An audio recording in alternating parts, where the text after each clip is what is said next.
год был такой ух-ух-ух, можно даже сказать не год, а полтора. И за это время очень много поменялось, и в команде перемены были. Это нелегко, конечно, все то, что происходит, и при этом всем еще надо готовиться к бою, да, потому что они есть, слава богу. Ну, ты понимаешь, что вот в такой ситуации, в которой ты находишься, да, и когда ты выходишь из зоны комфорта, когда тебе что-то надо делать для, ну, и мысли, и физика, и все, и все, и все, и все. Это делает тебя более, как-то, наверное, сильнее, умнее, мудрее. Не умнее, а мудрее, так что. Умных много, а вот мудрых единицы. Что-то я подумал, что из всех ребят, которые там находились, Хук более посложнее, наверное, или как-то так вот. Вот этим и руководствовался. И, кстати, еще перед этим мы сидели на берегу. Это все происходило в Монако. Великолепно. И фанаты, я задавал вопрос, вот говорю, есть претенденты, и большинство, там 67%, если мне не изменяет память, приблизительно все, давай Хука, давай. Ну и так получился Марко Хук. Я очень хотел с ним побоксировать еще, вот даже когда у него пояс был. Вот мне так именно хотелось с ним побоксировать, потому что именно он такой наглый, грязный парень, очень самоуверенный. И вот мне нужно было, потому что, знаешь, там, завоевал пояс. Ну, вроде выиграл чемпиона мира, да, Кшиштоф Гловацкий. Ну, вот тут сейчас, если выиграет, то можно, типа, говорить, что, типа, сильный. Меня вообще это не шибет, то, что они говорят, сильный, не сильный. Как определить силу? Да? Ну, как ее можно определить? Так что... Очень интересный поединок, и вот как раз вот в том поединке так вот я начал более, знаешь, так, более, наверное, умно действовать. Ну, потому что чем сложнее оппонент, тем ты больше из себя достаешь. Откуда-то из запасиков, откуда-то ячеечки открываются. Это хорошо, потому что это рост. Когда ячейки не открываются, ты стоишь на месте, а когда, знаешь, щелк-щелк, квест. Конечно, хотелось именно дать ему, знаешь, в чем момент? Судья рано остановил. Ну вот не до конца Марко получил именно то, что должен был. Ты понимаешь, что происходило с Марко Хуком? С Марко Хуком происходило нечто неимоверное. Он горел. Он горел, как дом со сруба. Он пылал просто, и огнетушителя не было. И вот это его обратная сторона. Обзывался, сквернословил и толкался. Ну, конечно, хотелось именно, знаешь, как врезать. Я ему по печенке там нормально врезал. Не, потом вообще после этого всего, ну, понятно, когда он стоит уже такой помятенький чуть-чуть, то ты уже становишься добрее к человеку. Но у меня не было на него именно такой, знаешь, злобы. Вот. Мне просто хотелось по-спортивному именно, по-спортивному, по-красивому именно наказать его. Ну, так где-то и получилось. Ну, еще плюс ему рефери помог. Хотя можно было еще секунд 10, ну, там бы ударчиков 5, я думаю, еще бы вылетело. Слушай, там я обрел опыт такой, что несмотря ни на какие обстоятельства, которые происходят у тебя в жизни, ты не должен отходить от намеченного плана, который ты поставил перед собой. Это подготовка, это план на бой. Там этого плана на бой не было. Его просто не было. И, естественно, ну, такие бои тоже нужны, потому что если бы я, к примеру, выиграл бы шикарно, допустим, нокаутом или как-то по-другому, то у меня бы не было того пересмотра, что со мной произошло. А вот как раз после этого боя произошел такой апгрейд себя, меня, команды, и подключился тот человек, который, в принципе, всегда присутствует уже на протяжении долгого времени моей спортивной карьеры, Анатолий Николаевич Ломаченко. И я приехал к нему, да, и говорю, помогите, потому что это сделать некому. Говорит, Отлично. Так просто сложилось, что Боженька сделал так, что это произошло. Это появилась возможность у Анатолия Николаевича это сделать. И он сделал, я ему очень за это благодарен. Откуда он будет?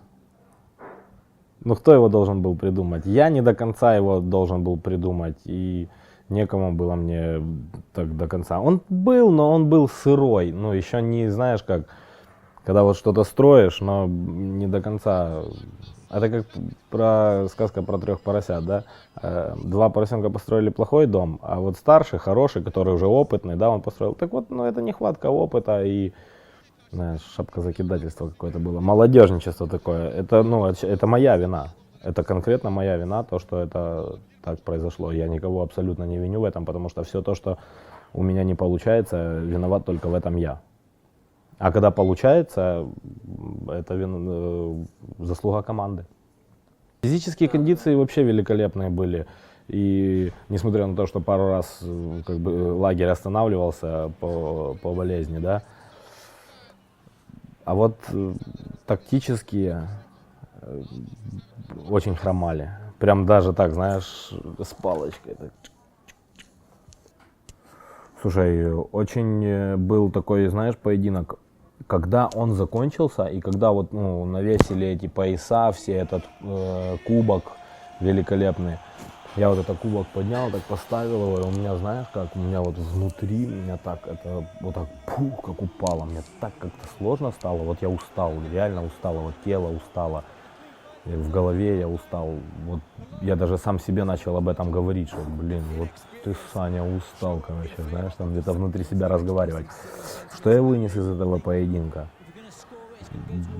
Слушай, ну много каких вещей, боксерских,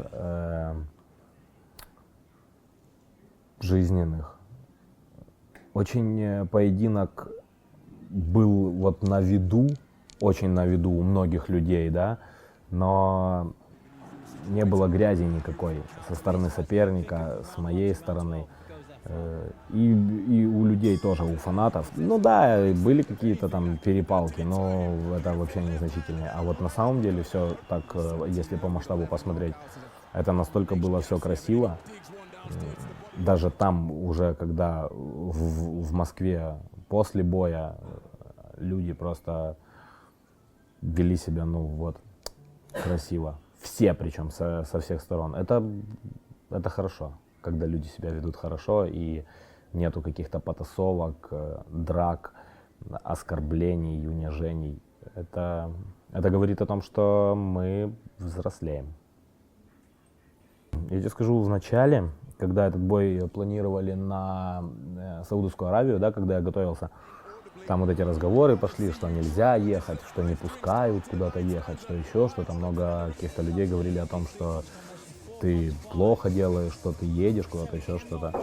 И также больше людей были, которые поддерживали, что надо боксировать, надо делать, потому что, понимаешь, собрать все пояса воедино, еще и за это боксировать, вы мне скажите, пожалуйста, когда это последний раз было вот так вот? Это вот за год, наверное, это Кроуфорд и, получается, мой бой. До этого я не помню, когда это было. Когда это Хопкинс был или когда это вообще было. Ну, то есть это вообще сумасшедшее событие вообще всего мирового бокса. И просто, потому что кому-то не нравится, что я туда поеду, послушайте, я же кормлю свою семью, там, и тех, кто там нуждается во мне. Не вы же меня кормите.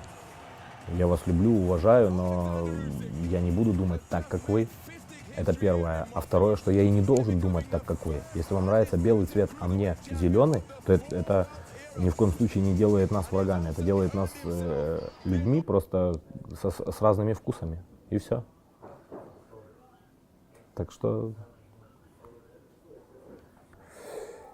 может быть, из-за того, что мне это очень сильно хочется, или я об этом сильно прошу, но при этом я прикладываю усилия, не маленькие. Ты знаешь, я вот на предыдущей подготовке, не перед Тони Беллью, а с Муратиком, когда боксировал, готовился к нему, я там плыл отрезки в бассейне. Если мне не изменяет память, то я не ошибаюсь я по памяти, то даже крайний заплыв, я имею в виду крайняя неделя плавания, у меня там были на рекорд, я должен плыть отрезки, а потом у меня комплекс был. Ну, там брас, баттерфляй, спина, кроль, да, по 50 метров надо проплыть, то есть все 4, ну, то есть 200 метров, да. И я когда на спине плыл, там переворачивался, я так захлебнулся чуть-чуть, не выдохнул. И так, знаешь, как-то аж так на дно пошел. И так, так с паникой, ну, выскочил, там, чтобы откашлялся, ну, там, и дальше поплыл. А потом, ну, все, там, закончилась тренировка, я уже сидел, кушал, и я думаю, блин, чуть не утонул, короче, ну, как так это? Ну, у меня там сбился этот, ну, рекорд, я там не побил рекорд свой. На этой подготовке произошла аналогичная ситуация, но я не остановился, я начал захлебываться в воде, но я поплыл. Просто я себе в голове думал, что может же в бою произойти какая-то ситуация, которая, возможно, тебя приостановит или остановит, да, но тебе нельзя останавливаться. Так вот как такое может быть, что вот в первой подготовке у меня такое было, и на крайней подготовке аналогичная ситуация. Ну тоже ну я там переворот, я вроде выдохнул там воду, все, и когда хотел хапануть, не до конца вышел, и хапанул опять водички. Но когда перевернулся, так начал в воду именно кашлять. Но так, развернулся, а потом уже был кроль, и я так поплыл. Нормально, короче, рекордик побил и тот, и предыдущий, и новый установил. Надо себя прокачивать внутри, и тогда легче будет. То, что ты уже дошел до какой-то планки, значит, ты должен, ну, на чуть-чуть ее поднять, на чуть-чуть. Не надо на миллион, там, я не знаю. Вот есть, да, зубчик. Вот по этому зубчику по одному, по второму, по третьему, по четвертому, до потолочка дойти, а там уже, ну, некуда идти. Ну, не надо рубить туда. Надо новую ступеньку переходить. Я имею в виду, там уже показываете завершение. Хватит. Тони как раз именно работал на контратаке. То есть он хотел меня поймать или навстречу, или после защитных действий. И, естественно, он не шел вперед, как Мурат, да, который поддавливал, шел вперед, постоянно прессинговал. То есть Тони хитрее. Больше опыта профессиональных боев, другой стиль бокса. И с ним, кстати, было интересно, потому что здесь вот ты такой, кто кого перетянет.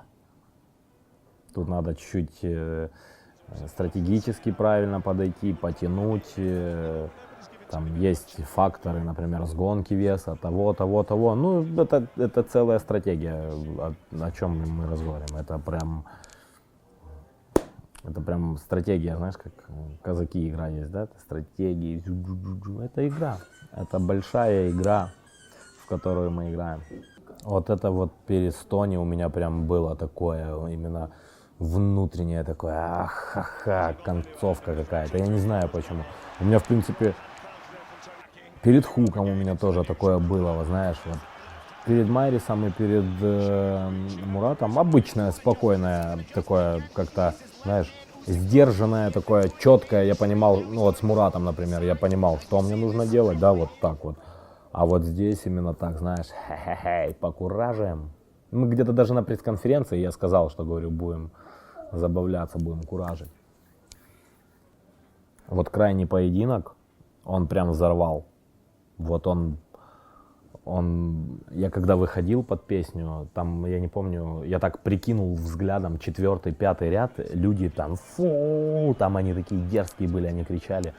А знаешь, как ребенок, там есть даже видео где-то, когда я так смотрю по верхам, а люди везде, вот прям даже под потолком сидения, они прям везде. Я смотрел, знаешь, такой, как лунатик, типа, вау, нифига себе, класс. И в каком-то, я не помню, 4-й или 5-й раунд я возвращаюсь, ну, в свой угол, а это прям свой. И чувак, типа, уже кричит и показывает мне, типа, класс. Очень преданная публика. Просто с ума сойти. Мы на следующий день пошли на футбол. Я думал, класс, схожу на футбол. Вот так сяду, посмотрю футбол. Угу. Не там-то дело. Просто, ну, люди узнали и начали фотографироваться. Потом мы уже когда уходили, и я обалдел.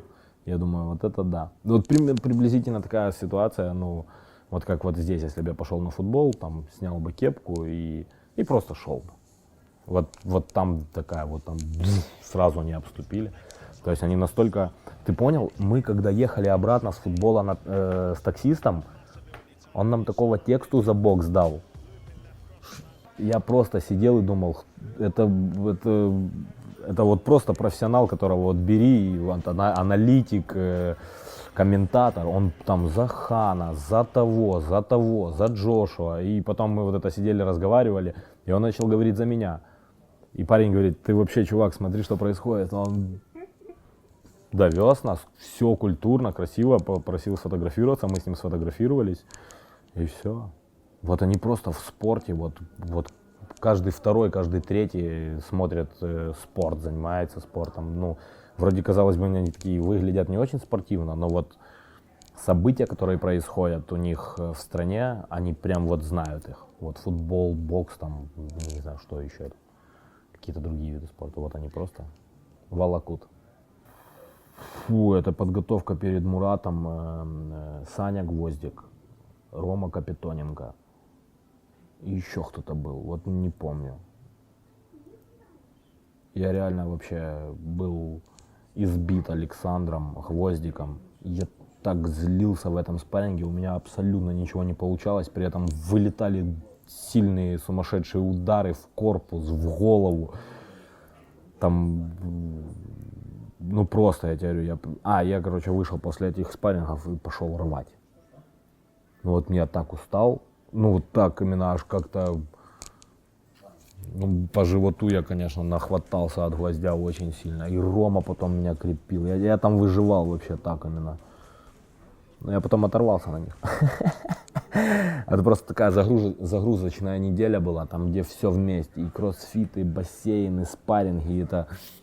Это 15 раундов было. Это было просто что-то сумасшедшее. Я тебе говорю, я пришел... Я хотел плакать от обиды, что меня, короче, побили. Так я пришел в номер, потом лег. У меня еще там доработка была с Андреем Борисовичем там на психологию. Я лежал и так начал потеть, что я менял постель потом. Ну, я вот тупо мокрый был, я тек, такое ощущение, будто я в сауне был. Я не знаю, почему, что со мной такое произошло, но вот я после тренировки уже, я поел, помылся. Уже лег, и вот начинаю, выходит, я лежу, думаю, фу, я заснул там в 4 утра или во сколько, я не знаю. Я в квартиру переехал в собственную, которую заработал бабло, купил хату вот тут вот, в этом районе, где мы с вами записываем. Сейчас сегодня поставят двери, все, и я заезжаю в свою квартиру. Я больше не буду жить на съемной хате, я буду жить в своей квартире. Самая смешная ситуация. Слушай, столько разных ситуаций происходило. Слушай, я тебе расскажу прикол. Короче, в Буковеле готовимся к Марко Хуку, я готовился, и мы в 6 утра плавали в бассейне. Не буду говорить фамилию, скажу только имя. Нет, даже имени не буду говорить. Ладно, скажу. Виктор. Был на сборах с нами парень, который представляет Украину, да, ну, много медалей привозил для страны. Сейчас по взрослым боксирует, все. Все, мы поплавали уже. Я доплавал. У меня там было, я не знаю, что там, 5-6 бассейнов. Я все там ускорился, все, ну, мы стоим, вытираемся, ну, утро, холодно, стоим, вытираемся. Я не увидел, но ребята увидели, получается, вокруг бассейна натянутые веревочки. Я не знаю, что с Витей произошло или как, а в бассейне вода теплая, а в речке это водичка 17 градусов, там 16. И как, я не знаю, что он хотел облокотиться об эту веревку, да, и он думал, что это перила, и эта веревка уходит, и Витя просто в одежде и во всем остальном падает вообще именно туда быстренько, он выскочил оттуда так моментально, что мы просто были в шоке. И он поворачивается, я не помню, или к тебе повернулся, или к Серому, к Сереге. Ну, короче, кому-то поворачивается Виктор и говорит, что ты мене не міг врятувати? То есть он упал туда в воду, поломал эти перила, выскочив оттуда вообще вот так за 1 секунду и говорит, что ты не міг мене врятувати? А еще момент расскажу, короче, ехали на чемпионат Украины в Харьков. Это вообще заливалово такое. Дружаня у нас есть. И он переступал через какие-то заборы, я не знаю, у него ушла нога. Он упал, но в руках он держал видео, какие-то вещи, камеры и все остальное. Камера и телефон. О, камера и телефон, ты же знаешь этого парня. Да. Он держал камеру и телефон, он ничего этого не разбил, а когда упал, сделал вот так. Хо-хо-хо. Ой, класс вообще. Ну, такие разные ситуации смешные.